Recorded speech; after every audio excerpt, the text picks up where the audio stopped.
माता शबरी की कहानी। बात भगवान राम के जन्म से पहले की है, जब भील आदिवासी कबीले के मुखिया अच के घर बेटी पैदा हुई थी। उसका एक नाम शमरा और दूसरा नाम शबरी रखा गया। शबरी की माँ इंदुमती उसे खूब प्यार करती थी। बचपन से ही शबरी पशु पक्षियों की भाषा समझकर उनसे बातें करती और जब शबरी की माँ उसे देखती तो कुछ समझ नहीं पाती थी। कुछ समय बाद एक पंडित ने शबरी के परिवार को बताया कि वो आगे चलकर सन्यासी बन सकती है। इस बात का पता चलते ही शबरी के पिता ने उसका रिश्ता तय कर दिया। जैसे ही शादी का दिन नजदीक आया, शबरी के घर वालों ने खूब सारी बकरियां और अन्य जानवर घर के पास लाकर बांध दिए। एक दिन शबरी का माँ जब उसके बाल बना रही थी, तो उसने माँ से पूछा, इतने सारे जानवर हमारे घर क्यों लाए गए हैं? माँ ने जवाब दिया, बेटी, तुम्हारा विवाह होने वाला है, इसलिए हम लोगों ने इनका इंतजाम बलि के लिए किया है।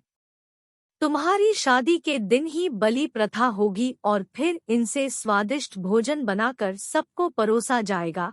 यह सब सुनकर शबरी दुखी हो गई। काफी देर तक शबरी ने उन जानवरों को आजाद करने के बारे में सोचा। सोचते सोचते शबरी के मन में हुआ कि अगर ये जानवर यहाँ नहीं होंगे तो इनकी बलि रुक सकती है। ऐसा नहीं हुआ तो मेरे घर से कहीं चले जाने पर ही यह बलि रुकेगी। जब मैं ही नहीं रहूंगी तब न विवाह होगा और न ही बलि प्रथा। इससे मासूम जानवर बच जाएंगे। इसी सोच के साथ जानवरों को रखी गई जगह पर शबरी पहुंची। उसने सोचा कि उन्हें खोल देती हूँ, लेकिन वो ऐसा नहीं कर पाई। उसके बाद शबरी जंगल की तरफ भागने लगी। भागते भागते शबरी ऋषिमुख पर्वत पहुंच गई।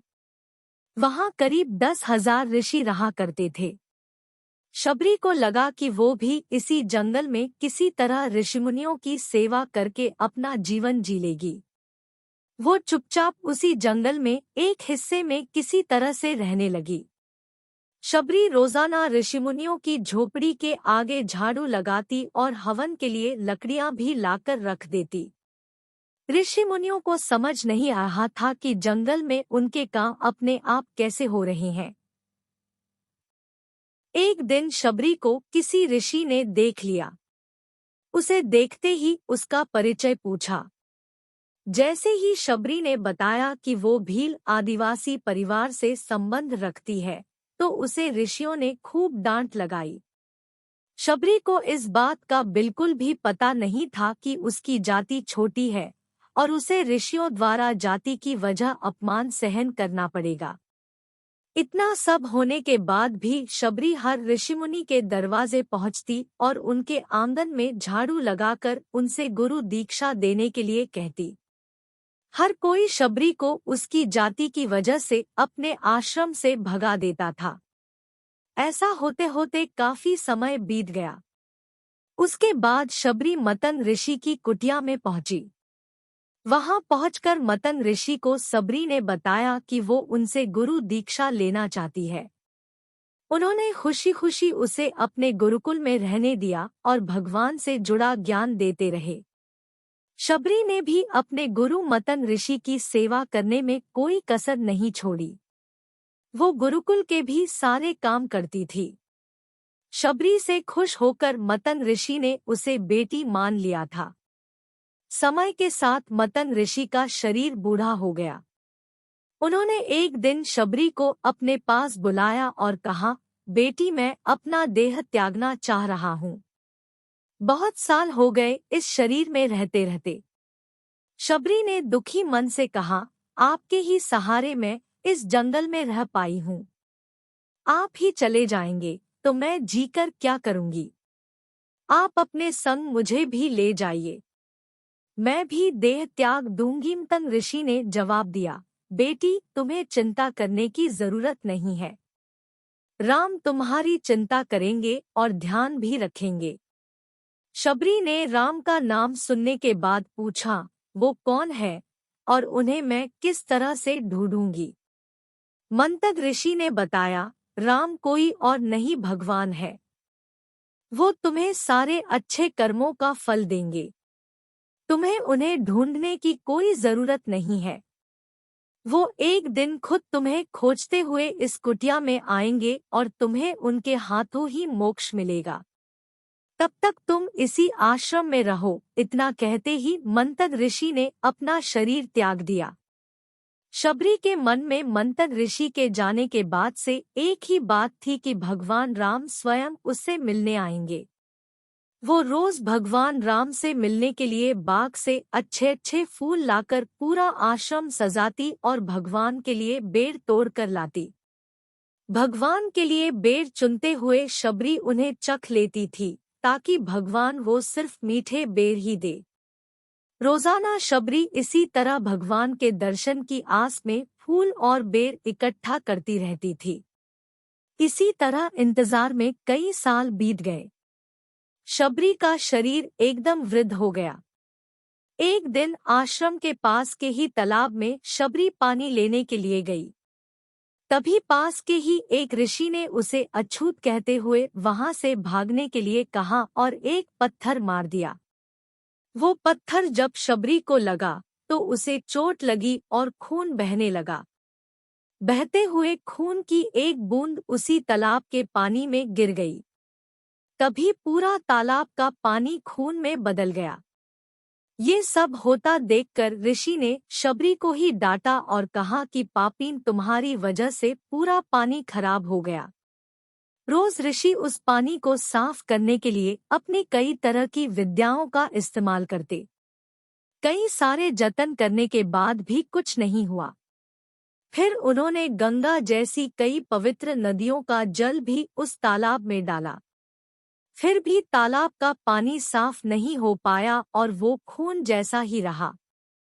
कई सालों तक तालाब के पानी को साफ करने की कोशिश के बाद भी कुछ काम नहीं आया, तो ऋषि ने थककर सब कुछ छोड़ दिया।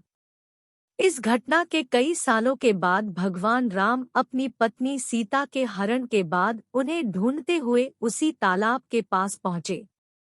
ऋषिमुनियों ने उन्हें पहचान लिया। भगवान को वहां देखकर ऋषियों ने तालाब का पानी साफ करने के लिए भगवान को अपने पैर उसमें डालने के लिए कहा, लेकिन पानी जैसे का तैसा ही था। ऋषिमुनियों ने भगवान से भी कई अन्य जतन करवाए, लेकिन वो पानी जस का तस खून जैसा ही रहा।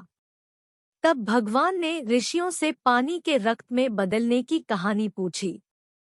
तब ऋषि ने शबरी को पत्थर मारने वाली सारी बात बता दी। उसके बाद कहा कि वो महिला ही अपवित्र है, छोटी जात की है, इसलिए ये सब हुआ है। उसी वक्त भगवान राम ने कहा, ये सब आप लोगों के खराब वचनों से हुआ है। शबरी को इस तरह के शब्द बोलकर आप लोगों ने उसे नहीं बल्कि मेरे दिल को घायल किया है। इसी घायल दिल के रक्त का प्रतीक यह तालाब का लाल पानी है। आगे भगवान राम बोले, कहाँ है वो माई, मैं उनसे मिलना चाहता हूँ। तब तक शबरी उसी तालाब के पास पहुँच जाती है। इस दौरान शबरी के पैर को ठोकर लगती है और कुछ घूल उस तालाब में गिर जाती है। तभी सारा पानी साफ हो जाता है। भगवान सबसे कहते हैं कि देखिए, आप लोगों ने क्या कुछ नहीं किया, लेकिन पानी साफ नहीं हो पाया। अभी सिर्फ इनके पैर की थोड़ी सी धूल ने ही तालाब का पानी साफ कर दिया। भगवान राम को शबरी पहचान चुकी थी। उन्हें प्रणाम करके शबरी ने कहा, भगवान, आप मेरे साथ कुटिया में चलिए। भगवान भी खुशी खुशी शबरी के साथ चल पड़े। फूलों से शबरी ने भगवान राम का स्वागत किया। वो सीधे बेर तोड़ने के लिए बाग गई और चकचक कर उनके लिए बेर लेकर आई। उन्होंने बड़े ही प्यार से भगवान राम और उनके भाई लक्ष्मण को बेर दिए। भगवान राम ने भी उतने ही प्यार से उन बेर को खाना शुरू किया। तभी बेर देखकर मुंह बनाते हुए लक्ष्मण ने कहा, भैया, ये बेर जूठे हैं, इन्हें आप कैसे खा सकते हैं? भगवान ने जवाब दिया, लक्ष्मण, ये जूठे नहीं बल्कि बहुत मीठे हैं। शबरी माई हम सबके लिए ये बहुत प्यार से तोड़ कर लाई है। इतना कहकर भगवान राम प्यार से उन बेर को खाने लगे। भगवान ने जाते हुए शबरी माई से कहा, आप मुझसे जो चाहे वो मांग सकती हैं। शबरी ने उन्हें कहा, मतन ऋषि के कहने पर मैं आज तक सिर्फ आपके दर्शन करने के लिए जी रही थी। अब आप मुझे मोक्ष प्रदान कीजिए। मैं अपना शरीर आपके सामने ही त्यागूंगी। उसी वक्त शबरी ने अपना शरीर त्याग दिया। भगवान राम ने अपने हाथों से उनका अंतिम संस्कार किया और सीता माँ की खोज में आगे बढ़ गए। इस तरह से ऋषि मतंग की बात सच साबित हुई और शबरी को भगवान राम के दर्शन भी हुए। तभी से भगवान राम को शबरी के राम भी कहा जाने लगा। कहानी से सीख, सच्ची श्रद्धा हो तो भगवान के दर्शन जरूर होते हैं।